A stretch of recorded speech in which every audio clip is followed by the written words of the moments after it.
Well, it's a scene we're becoming all too familiar with. People fleeing what's supposed to be a safe space with their hands up after a gunman opens fire. The latest scene unfolding at a place where lives are saved all the time, a hospital in Chicago.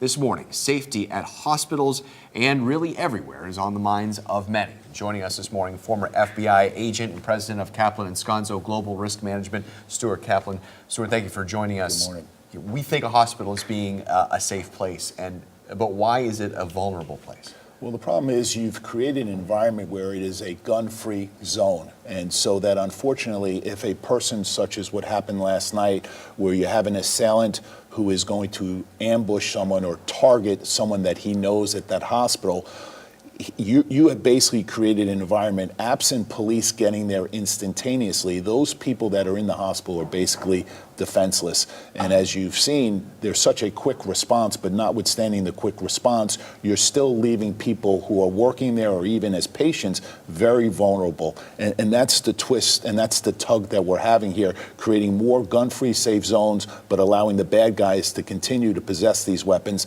and create such havoc.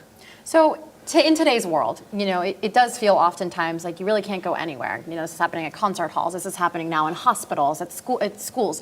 What's your best advice of how we can do anything to protect ourselves? So what I advocate is to be better informed, especially during the holiday season where people are so distracted. I always comment on people while they're driving, they're on the phone. When they get out of the car, they pull into the shopping mall, they're on their phone. They're not creating a situation where they are processing their environment. When you get to a shopping mall, as an example, you should process and scan the area. Process all of the information that's available. When you enter the mall, I tell people, pause, see where your exit points are, see where you can retreat to if, God forbid, something also happens.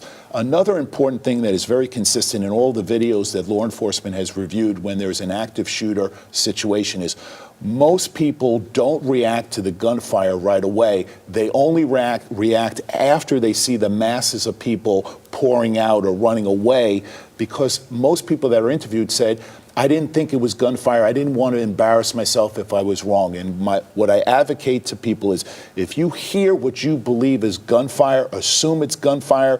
If you make a mistake, no harm, no foul, but extricate yourself as quickly as possible away from that gunfire. So always check where the exits are. Always check. Have a plan in place. There is no substitute to have a plan in place. I think nowadays no one's going to laugh at you if you hit the deck when you hear something that sounds like gunfire. No question about it. Stuart Kaplan, thank you so much for joining us. My pleasure.